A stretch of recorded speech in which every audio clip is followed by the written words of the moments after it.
Starting off this countdown, we have the transmission tests. The US government once ran a series of tests on people with disabilities and prison inmates. They thought that it was fine to do so with this demographic of people because basically they thought they were going nowhere in life and they have nothing to lose. One of the tests in the mid-1940s was quite disgusting. It involved having young men swallow unfiltered stool. They did this to see how a deadly stomach bug was transmitted. The study took place at a reformatory prison, the New York State Vocational Institution. They claimed that they couldn't just spray the germs and have the test subjects breathe it in. No. They said that swallowing it was a more effective way to spread the disease. Of course, these men were forced to do so against their will and were left traumatized. In our number 9 spot, we have the government tax agenda. In a tweet that Elon made on August 11th, 2022, he pointed out perhaps yet another government secret. The US government has been talking about decreasing taxes and making that a focus for Americans. And yes, most recently, on the taxpayer's dollar, the government hired 87,000 new IRS agents, aka the Internal Revenue Service Agency. Is this a dark secret that Elon just brought light to? Is the government saying one thing and doing the other? Possibly. Along with the tweet, Elon said, "Fate," heart emoji, irony. In our number 8 spot, we have the Depopulation Agenda. In an interview with the Nelk Boys on the Full Send podcast, Elon spoke about how our population is declining even though we're being told otherwise. He said that we've been pushing the movement of the side hustle boss onto all females and males, and so they want to wait to have children. And then some just don't want to have kids at all, and as a result, the population is decreasing. He went on to explain that the way that you can measure if the population is decreasing or not is the ratio of adult depends to diapers. If there's more depends than diapers, then it's because people aren't having a lot of babies. I thought this to be very, very interesting as I sat for a moment and thought about all the people that I know that don't want kids, and also all the people that I know that are in their 30s and don't feel anywhere ready. Perhaps we will see the results of this in years to come. In our number 7 spot, we have the government on Twitter. In a series of many tweets, Elon has been peeling back the layers of Twitter and seemingly trying to expose it as a government-orchestrated ruse. From the moment Elon announced that he was going to buy Twitter, people suspected that, he had an agenda, whether it was to implement better free speech policies within the company, or whether to expose that the company is actually being used by people and not just bots that have been programmed to push an agenda. In a most recent tweet, Elon posted an article about a former federal law enforcement and intelligence operations, Dan Woods, who claims that 80% of Twitter users are probably bots. Knowing this information, of course, makes it more likely that the government is using it for their agenda. Honestly though, this one doesn't surprise me if true. How many people do you know that still uses Twitter and actually tweets? I know 0. That to me says a lot. Would love to know your thoughts though in the comment section below. In our number 6 spot, we have Who Are You Trolling? In a tweet from August 1st, Elon shared a meme that stated, "A smart man bases his political beliefs on his thoughts. A wise one changes them depending upon who they are trolling." This is a very interesting message that some think seemingly stems from the same message as George Orwell's book 1984. It's a commentary on the fact that if you feel angry towards anyone in politics, then know that this anger comes from influence in some way and you have been influenced. You will never actually know the truth, only what you're told. This is a darker government secret that people believe that Musk is trying to expose, that perhaps it is wise to not feel any sort of emotion and stay neutral to the stories that you are being told. And if you begin to lean any one way, question your anger, and in the case of this tweet, question your trolling and where it came from. In our number 5 spot, we have no aliens. In the Full Send podcast interview, Elon recently said, "If the universe is really 13.8 billion years old, shouldn't there be aliens everywhere? If not, why not?" Carl Sagan said there's either a lot of aliens or no aliens, and either one is equally terrifying. If there are no aliens, then what we have here is very rare. rare. Some people believe that perhaps he was revealing here that human beings are unique, and perhaps the government doesn't want us to realize this, as then we would see life as way more of a precious thing. Perhaps if the world did think that humans were unique, then we would see our life as precious and, eat well, take care of ourselves, and try to be happy, and that certainly wouldn't be good for any business that benefits from people getting sick and hating life and the world. In our number 4 spot, we have Area 51. On the Full Send podcast, Elon revealed that Area 51 is not as what people believe it to be. He definitely hinted at the goings-on within the secret place, but he made it seem less supernatural and dark as the internet has made it seem. But then of course some people online think that he would say that because perhaps he's in cahoots with them, and they want to get the world off their trail, and so they have had him speak about it as if it's nothing special. He did reveal that the government and the people of Area 51 have invented weapons that the public haven't heard of and thought of yet. So perhaps, depending on how you interpret that, these weapons could be intended for some dark use, but I mean, the very purpose of a weapon is not positive, so of course. In our number 3 spot, we have government hypocrisy. Recently, you may have heard about the fact that the USA still has many people in jail that were put in there because of heed, minus the H and throw a W in front. Are you with me? Heed.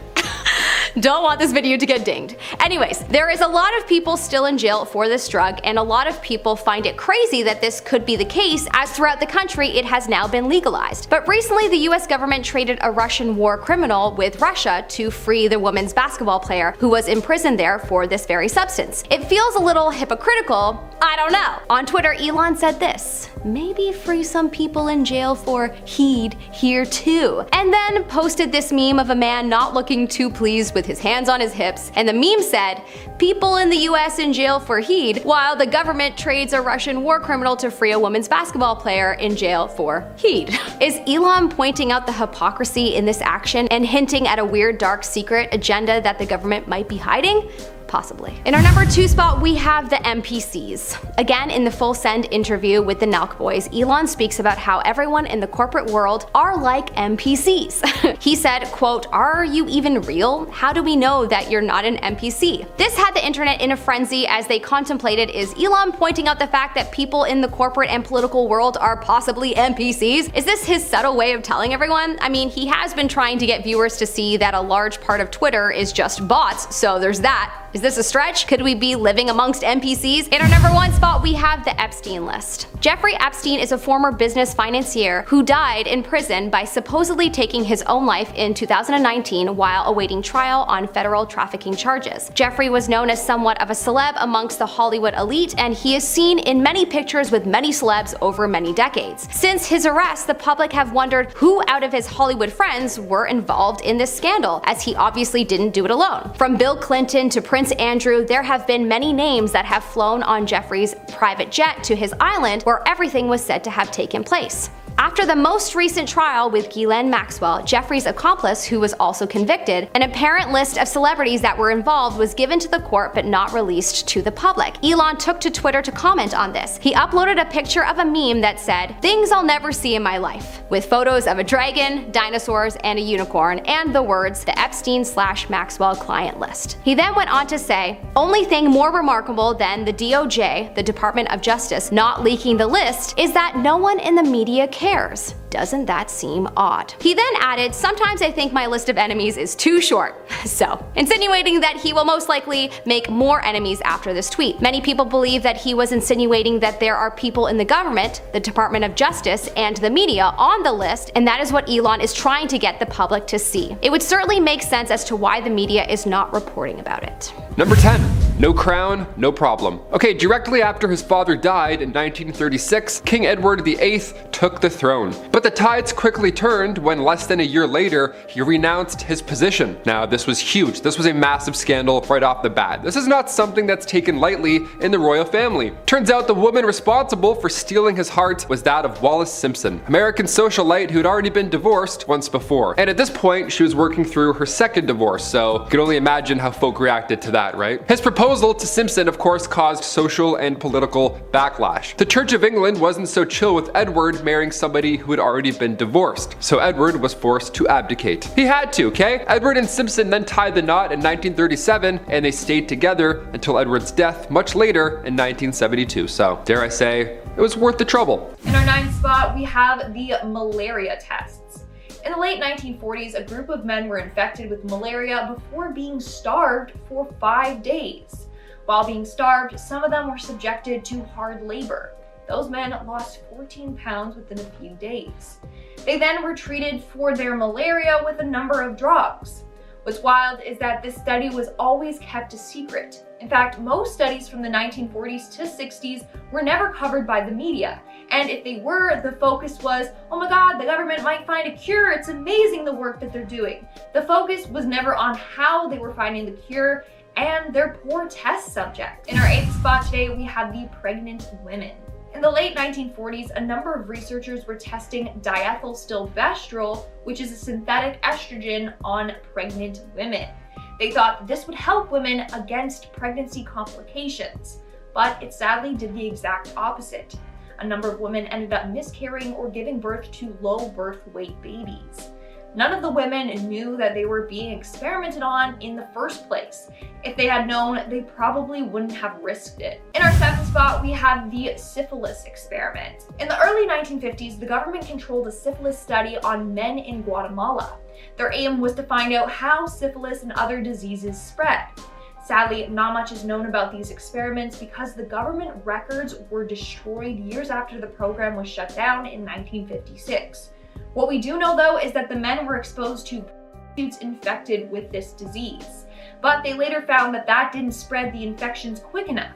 So they decided to inject the disease into the men. They did so by 2 ways. One, by making a medicine with this disease and putting it on their downstairs eggplant, or by injecting it directly into their spine.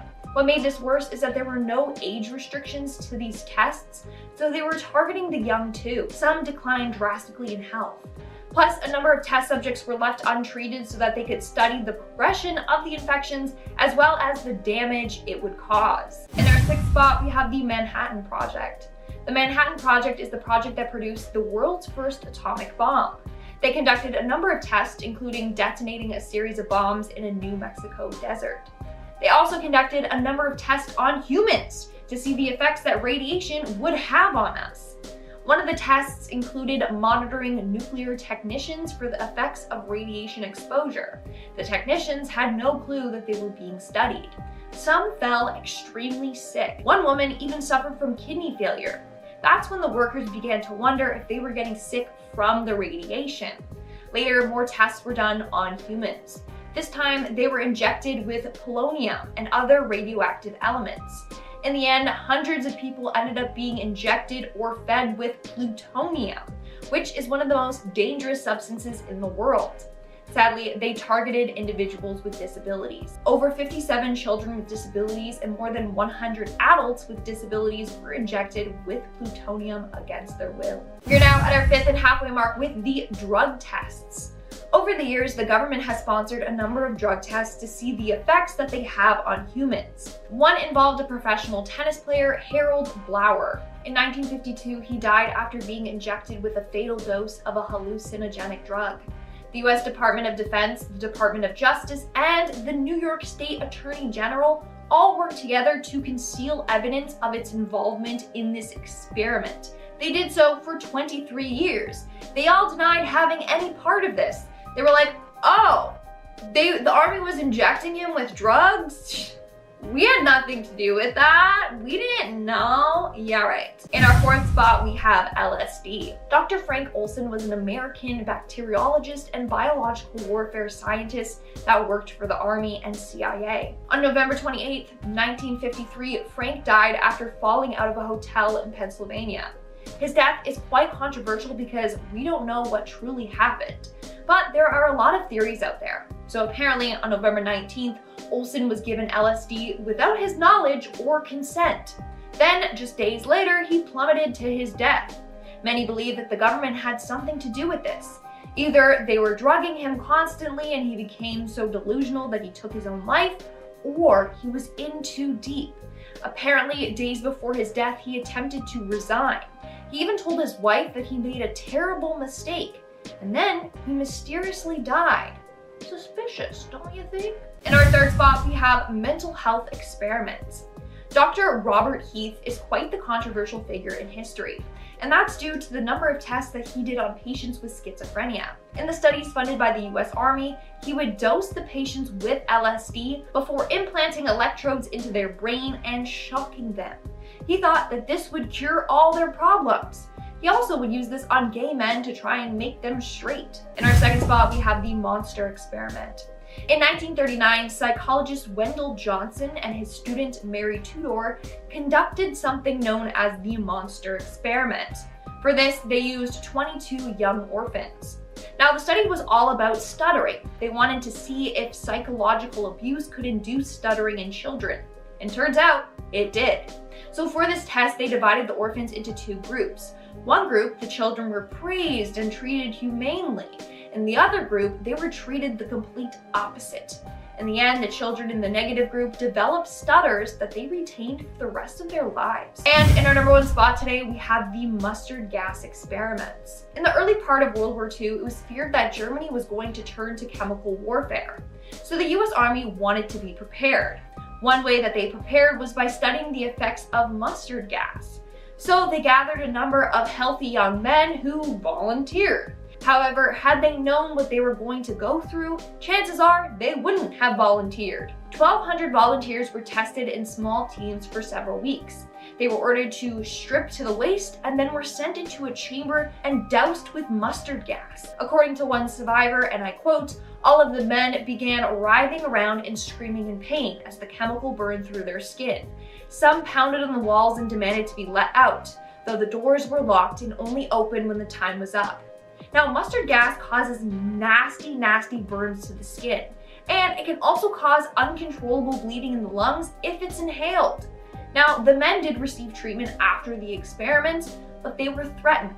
They said that if they told anyone about these experiments, then they were going to be sent to military prison. In our number 10 spot, we have the demonic particle accelerator. It seems that Elon is trying to cast CERN's Large Hadron Collider, aka the particle accelerator, in a bad light. Via Twitter, through a meme, Elon called it demonic. What the heck about it could be demonic? This is honestly fascinating, as us, regular folk would just assume that it's just a scientific tool. The tweet read, "Please let me use the CERN Large Hadron Collider. I am normal and I can be trusted with a demonic technology unlike anything the world has ever seen." Does this machine have some kind of darker purpose that perhaps the rest of the world may not be privy to? Do tell, Elon. Do tell. Number 9. A fateful turn of events. Queen Victoria's reign began in 1837 and it lasted until the Queen's death in 1901. At just age 18, Alexandrina Victoria had to rise up to the throne. She was born, of course, on May 24th, 1819, and Queen Victoria was actually 5th in line when she was born. So right off the bat, it was actually highly unlikely that she would ever get to the crown in the first place. And then one by one, all of her family members suddenly began passing away. In 4 years, 3 of Victoria's cousins passed, and then her father and grandfather died, both a week apart from one another. So by time 1830 rolled around, Victoria was only 11 years old and already she was next up. She was next in line for the throne. Number 8, the Irish Famine. The Great Famine took out a lot of people, not just Victorian women, right? Back in 1845, a potato crop that a lot of the Irish population relied on were just suddenly no longer available. A group of microorganisms wiped them all out, and in result, around 1 million folk died or had to leave. It was draconian law and British ruling that made the exported food hard to reach people, right? Now this famine led to Irish independence and of course anti-union movements. The show Victoria actually pulled no punches back in 2017. An episode showed the true happenings behind the Great Irish Famine and behind the role that Queen Victoria herself played in coming to the aid of her then subjects. The death of at least 1 million. This was a very dark 7 years in Irish history. Historian Christine Keneally spoke out and says, quote, "There is no evidence that she had any real compassion for the Irish people in any way," end quote. Number 7. Kensington System. So as if that wasn't already stressful enough, Victoria was brought up under something called the Kensington System, which if you haven't heard before is pretty awful. Victoria's mother, Duchess Victoria of Kent, created this system to control her daughter. She literally isolated the child from mates or family members, anybody, you name it. Her mother did this to keep her pure. Victoria only had 2 playmates growing up. She had her half-sister, Princess Feodora of Leiningen, and the Duchess's attendant, Sir John Conroy, his daughter, Victoire. I mean, I only had 3 friends growing up, so like I get it, but this is just cruel, you know what I mean? Give her some options. She shared a room with her mother until she was the queen. She literally couldn't walk down the hallway alone. Victoria has reflected on her childhood, and it's confirmed that she hated John Conroy for manipulating her mother. So it's very confirmed that she was not happy with any of this. She referred to him as demon incarnate. Number 6, Meghan Markle solo strut. Okay, back in May 2018, we all set our alarm, okay? We woke up and we watched this royal wedding. It was lovely. Prince Harry and Meghan Markle, his new Duchess. This was historic. At the historic wedding, Thomas Markle was a no-show. Meghan just walked down the aisle by herself in front of, a billion people watching at home or streaming it. No pressure. It was thought that at the time, this was because of Thomas's health issues. See, prior, Thomas suffered a heart attack just days before the wedding. So of course, nobody was upset. It was, of course noted though. Now, cut to a year or so later, Thomas and the Duchess aren't as close, it seems. There's some beef unfolding. Thomas even spoke out against his own daughter. There was a scandal where Meghan spoke to Oprah, Oprah. It was that whole tell-all experience. Meghan actually said to her father, if you tell me the truth about working with paparazzi, then we can help. But he wasn't able to do that, and that for me has really resonated, especially now as a mother. Number 5. LeadBased Makeup. When I started here at the studio, I was like, okay, gotta put on some face cream maybe, drink some water, get rid of like some of these bags, I hope. Finding a skincare routine of any sorts is easy now. The lovely World Wide Web has our backs. It's a wonderful era that we live in now, but the cosmetic game back in the 18th century, oh boy, not so fun, was it? In the 18th century, lead mixed with vinegar was used as makeup. Yeah, you would look more pale, you would have the Victorian look, gotta have those veins popping out, all serious and such, with a splash of sulfur, of course, to make those freckles pop. Queen Elizabeth I used cosmetics containing lead, mercury, and arsenic, the same poison that took out George III and Napoleon Bonaparte. Yeah, not safe at all. In fact, arsenic was on the priority list of hazardous substances. So yeah, toxic metal exposure is still an issue we're facing in this era, let alone the Victorian era. Number 4. Close cousins. The life of Queen Victoria wasn't anything like a fairy tale, obviously. So when you think about the royal family, at least when I was younger, I thought being a queen or a king meant you could just eat chocolate all day, play chess, and then attend a gala. Yeah, you just look cute and go to the ball every single day. No, it's not quite that really at all. Queen Victoria had to do everything herself. She even had to propose to Prince Albert. Like, come on. Now, it's royal tradition that nobody shall propose to a reigning monarch, so it made sense. So cut to October 1839, Victoria asked Albert for his hand in marriage. We love it. It all started when the pair was 17 years old. Victoria met the young prince, of course, at Kensington Palace during the Kensington System, and they were put together because Victoria's uncle felt like this could be beneficial down the road. Yeah, first cousins getting married sounds bizarre, but as you've seen on Game of Thrones or even this channel, it's quite common. Number 3, Boy Jones and other attempts. Being the queen and all, a security team is always needed, and during her reign, there were multiple attempts to harm the young queen. The first attack was in 1840. An 18-year-old man named Edward Oxford fired towards the queen's carriage. Probably took 14 seconds to prepare, right? When Edward was accused of high treason, he was actually found not guilty due to insanity. A couple years later, in 1842, it happened again. This time, 2 men fired at her. Again, both missed, not great aim. In 1849, her carriage was then attacked by William Hamilton. In 1850, as the carriage was passing the gates of Buckingham Palace, Robert Pate, a retired soldier, ran up and started hitting her with his cane. Victoria was okay during all this, but of course she was shook. This is some dark history. But then things got a little worse. If you haven't heard of Boy Jones or anything that happened there, I saved it for the end because it's quite creepy. A teenager stalked the queen back in 1838 until 1841. It was quite a long time. His name was Edward Jones. This guy somehow managed to break into Buckingham Palace more than once. The guy just knows a route in, and he would break in often and would hide under the queen's sofa. Yeah, he wouldn't break anything or steal anything. He would just sit on her throne. But he would also do one of the worst things ever. He would go through her drawers. Number 2, Bloody Mary. England's first female monarch, Mary I, ruled for just 5 years. The only surviving child of Henry VIII and Catherine of Aragon. Mary took the throne after the brief reign of her half-brother, and they say she was an evil queen, but after my homework, I'd have some chips on my shoulders too. She was married at 9 and then at 11. At such a young age, everyone's yelling at you because you're too young to have kids. Like, I couldn't even imagine the pressures that were given to her, right? That's awful. She was promoted and demoted so many times. No wonder she snapped, honestly. Every time she was close to the throne, all of a sudden sudden her family tree was just rearranged by law, right? How confusing is that? Her dad also decided to go down the other family route. She is infamously remembered for burning 300 English Protestants at the stake, which earned her the nickname Bloody Mary. So yeah, it's horrible, horrible stuff. She really snapped. Her brother found a loophole with religion, so she was like, okay then, just light him up, I guess. She's also remembered as teaming up with her half-sister Elizabeth I